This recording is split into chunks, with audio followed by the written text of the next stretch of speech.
예, 사도행전 12장 말씀 보도록 하겠습니다.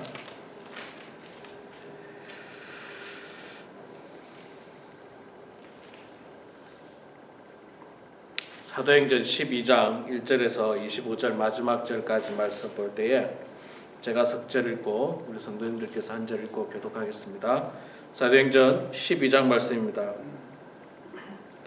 그때 헤롯 왕이 손을 들어 교회 중에서 몇 사람을 해하려 하여 요한의 형제 야고보를 칼로 죽이니 유대인들이 이 일을 기뻐하는 것을 보고 베드로도 잡으려 할세 때는 무교절 기간이라. 잡음에 가도 구년별 시기 내 맡겨 지키고 6월절 후에 백성 앞에 끌어내고자 하더라. 이에 베드로는 옥에 갇혔고 교회는 그를 위하여 간절히 하나님께 기도하더라. 헤롯이 잡아내려고 하는 그 전날 밤에 베드로가 두 군인 틈에서 두 쇠사슬에 매여 누워 자는데 하숫꾼들이 문 밖에서 옥을 지키더니 호련히 주의 사자가 나타나매 옥중에 광채가 빛나며 또 베드로의 옆구리를 쳐 깨워 이르되 급히 일어나라 하니 쇠사슬이 그의 손에서 벗어지더라.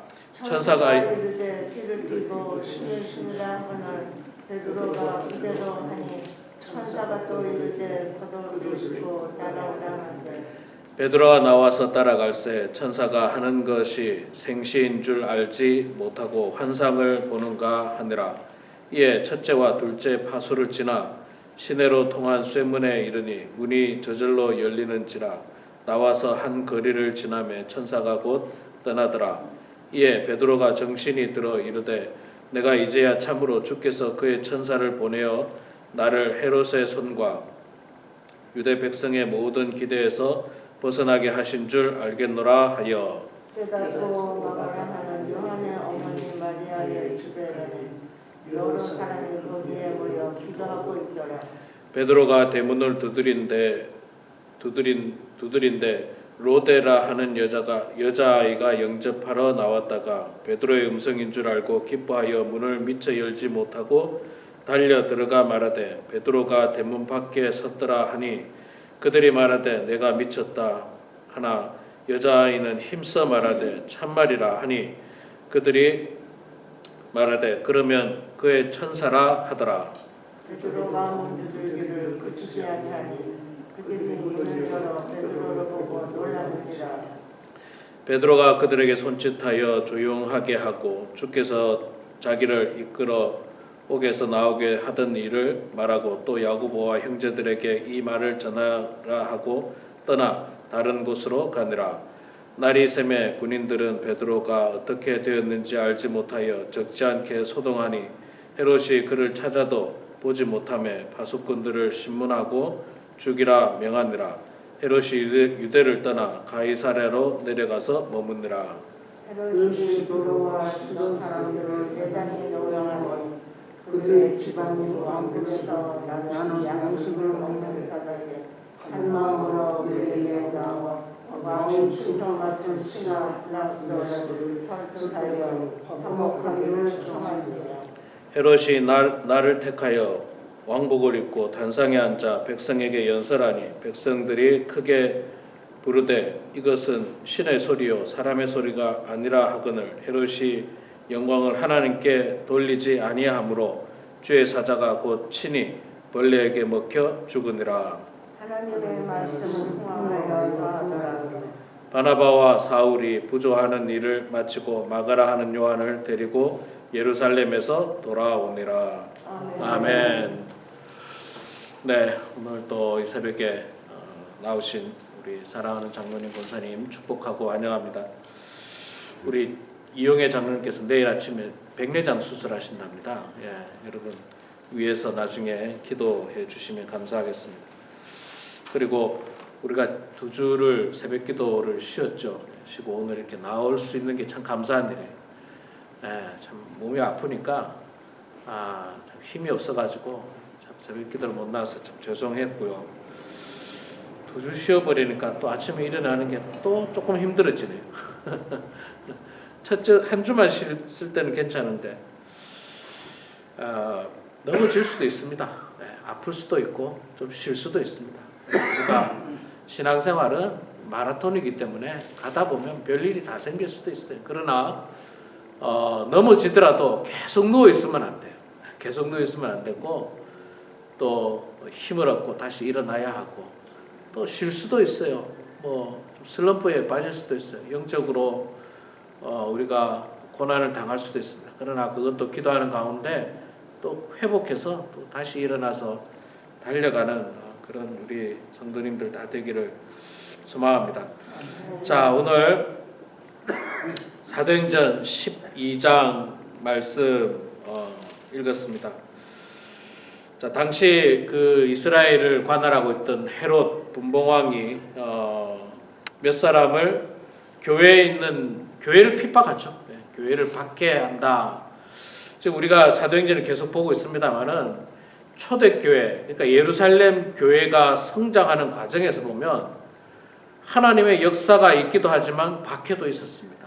박해도 있고 하나님의 역사가 있지만 그 안에 교회 안에 죄가 들어오기도 하고 교회 안에 갈등이 들어오기도 하고 뭐 다양한 일들이 초대교회도 있었습니다. 예수님의 제자들이 모인 교회들도 그런 일이 있었어요. 그러니까 부흥의 역사만 있었던 게 결코 아니라는 거예요. 박해도 있었고 어려움도 있었고 갈등도 있었고 자 그럼에도 불구하고 이 어려움과 갈등을 또 박해를 잘 헤쳐나가는 모습을 우리가 계속해서 보고 있는데 12장에도 역시 마찬가지입니다. 박해가 시작됐죠. 얼마나 심한 박해가 시작됐냐면 예수님의 제자 가운데 야고보가 순교를 당합니다. 헤롯에 의해서 칼로 죽임을 당하게 됩니다. 이러니까 유대인들이 좋아하죠. 유대인들이 막 좋아하니까 거기에 힘을 얻어가지고 이 예수님의 제자 가운데 그래도 수장격이었던 베드로를 잡아야 되겠다 생각하고 베드로를 잡아다가 감옥에 가두게 됩니다. 자, 교회 입장에서는 어떻습니까? 교회 입장에서는 정말 예수님 다음으로 수제자라고 할 수 있는 베드로 사도가 감옥에 잡혀버렸어요. 또 예수님의 제자 가운데 핵심 멤버였던 야고보 사도가 순교를 죽임을 당했어요. 이거는 성도들에게 큰 충격이죠. 큰 충격입니다.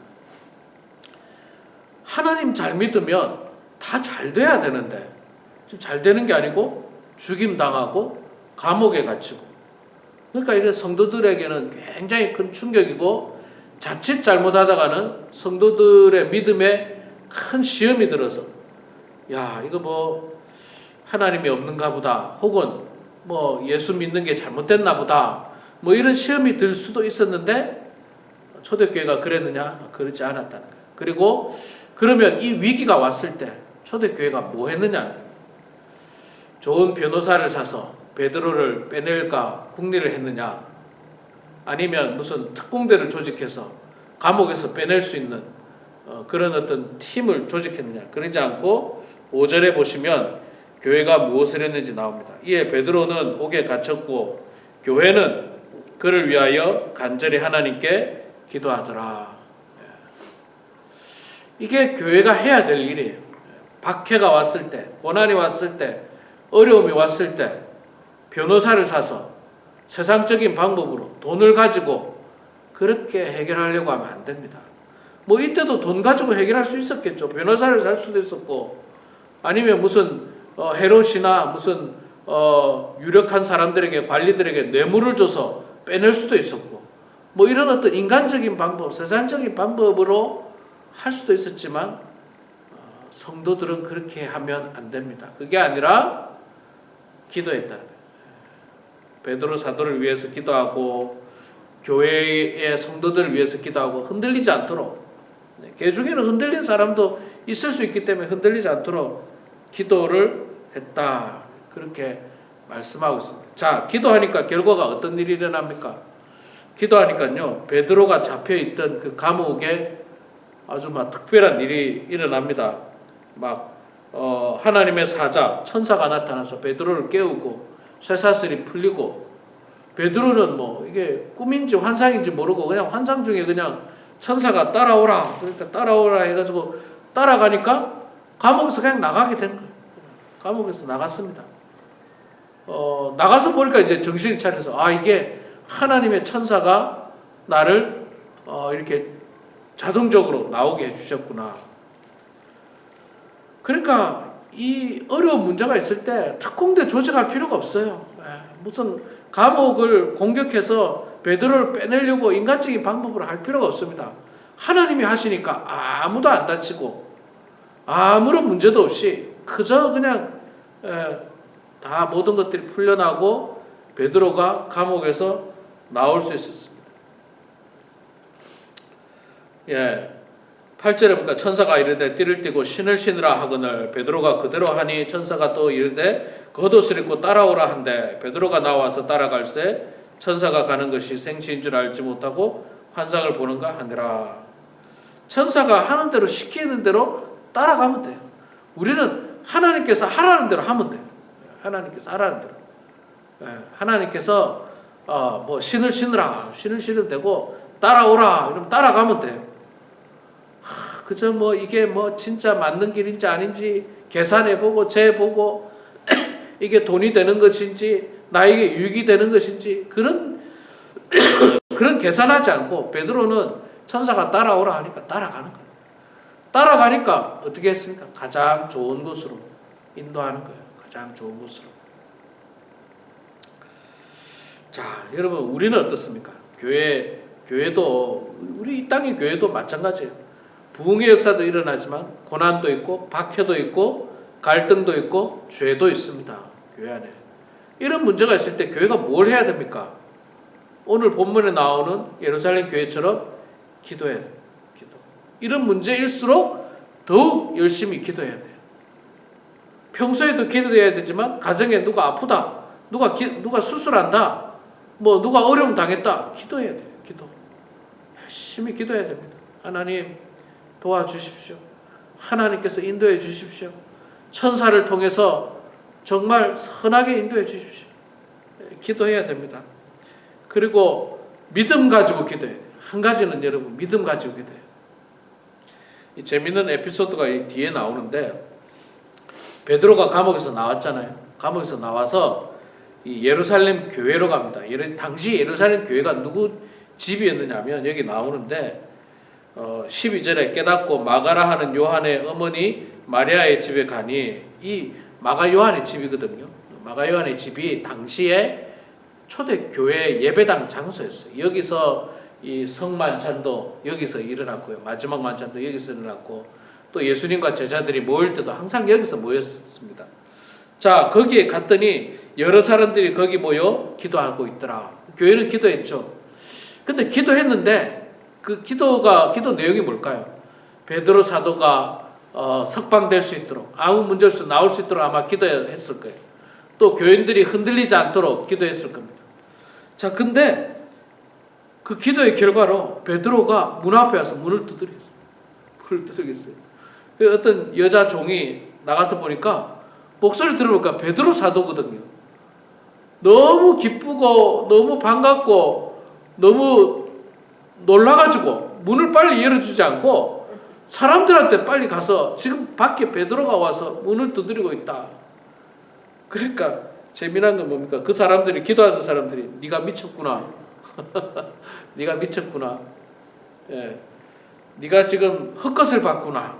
네가 본 것은 천사일 거야. 막 이렇게 이야기합니다. 참 사실 뭐 믿음이 없다고도 볼 수 있고 또 한편으로는 이게 인간의 모습이에요. 이게 인간의 모습. 우리 뭐 옛날에 목사님들이 예화할 때 그런 이야기 하잖아요. 시골에 가뭄이 들어가지고 교회에서 이제 비가 올 수 있도록 기도를 열심히 했대요. 오늘까지 비가 올 수 있도록 해달라. 근데 정작 우산을 들고 온 사람이 없다는 거죠. 기도 끝나고 나니까 비가 왔대요, 진짜. 비가 왔는데 우산을 들고 온 사람이 없다. 뭐 이게 우리의 믿음이라고도 말할 수도 있고 또 어쩌면 연약한 인간의 모습이라고도 할 수 있습니다. 자, 어쨌든 이 초대교회 성도들은 순수한 마음 가지고 기도를 했어요. 그리고 기도의 결과 베드로가 석방이 되고 그들과 만나게 되었습니다. 자, 우리는 지금 생명의 위협을 느낄 만큼의 박해는 받고 있지 않습니다. 지금 예수 믿는다고 누가 나를 죽이지 않아요. 우리가 살고 있는 이 미국 땅, 한국 땅은 적어도 그렇지는 않습니다. 박해가 없어요. 그런 박해. 또는 뭐 예수 믿는다고 나를 감옥에 가둘 사람도 없습니다. 그러나 세속주의라고 하는 고난과 박해가 있죠. 우리들에게는 세속주의, 돈이 최고다라고 하는 어떤 세속주의. 그래도 생명의 위협은 안 느끼니까 믿는데 불편하진 않아요. 그럼에도 불구하고 우리에게 과연 그 믿음이 있느냐, 또 그 믿음 가지고 기도하느냐, 우리가 생각해 봐야 돼요. 지금이 여러분 아시다시피 사순절 기간이지 않습니까? 사순절 기간에는요, 기도하는 기간이에요. 기도하는 기간.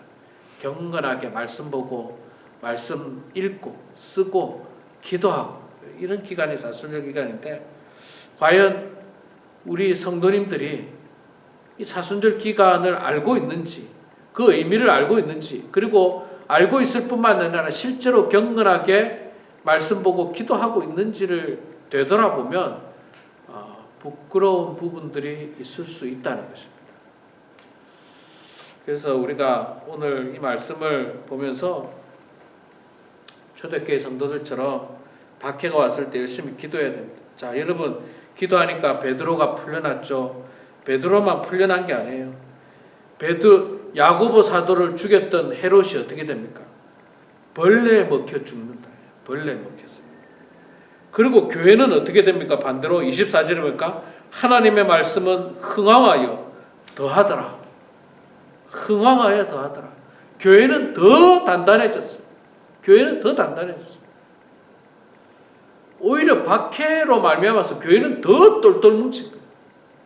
우리 사랑하는 성도 여러분, 이 말씀을 보면서 이 땅의 많은 교회들이 초대교회와 같은, 예루살렘 교회와 같은 그런 믿음과 신앙을 가지고 교회 안에 찾아오는 고난, 박해, 핍박들, 갈등들, 죄들, 이것들을 기도를 통해 가지고 잘 이겨내고, 그래서 교회가 더욱더 든든해지고 흥왕해지고 하나님께 영광을 올려드리는 그런 우리 모든 교회가 되길 주의 이름으로 축원합니다. 기도하겠습니다. 사랑의 아버지 하나님, 은혜를 감사합니다. 사순절 기간 가운데 오늘도 이렇게 주님을 사모하는 마음으로, 예수 그리스도의 십자가를 바라보는 심정으로, 주님의 보혈을 묵상하는 마음으로 이렇게 주님 전에 나와 찬양하고 말씀 보고 기도를 합니다. 성령님, 우리 가운데 함께하여 주셔서 오늘 본문 말씀에 나오는 예루살렘 교회처럼 우리 교회 가운데, 이 땅의 많은 교회 가운데 교회 안에 핍박과 고난과 박해가 온다 할지라도 오히려 더 열심히 모여서 기도하는 교회들 되게 하시고, 기도를 통하여서 승리하게 되는 그런 교회들 다 될 수 있도록 하나님 아버지 축복하여 주시옵소서. 기도에 응답받게 하여 주시고, 기도를 통하여서 교회가 더욱더 하나 되게 하시고, 더욱더 흥황하게 하시고, 더욱더 부흥의 역사가 일어날 수 있도록 하나님 아버지 도와주시옵소서. 하나님, 이 사순절 기간에 우리 사랑하는 모든 성도들 더 경건하게 하여 주시고, 말씀과 기도에 집중하게 하시고, 더욱더 그리스도의 십자가를 바라보는 성도들 다 될 수 있도록 하나님 아버지 붙들어 주시옵소서. 오늘도 예배당에 나와서 기도하는 우리 사랑하는 성도님들의 기도를 들어주시고 응답해 주시며, 또한 아버지 하나님, 내일 수술을 앞두고 있는 우리 장로님 가운데 주님께서 함께해 주셔서 아버지 하나님, 모든 것을 하나님께 맡기고 하나님께서 하라고 하는 대로, 하나님께서 따라오라는 대로 묵묵히 걸어가서 형통한 우리 삶이 될 수 있도록 하나님 아버지 도와주시옵소서. 하나님 앞에 기도합니다. 우리의 기도를 들어주시고 주님 응답하여 주시기를 간절히 빌고 원하오며 예수님의 이름으로 기도드리옵나이다. 아멘.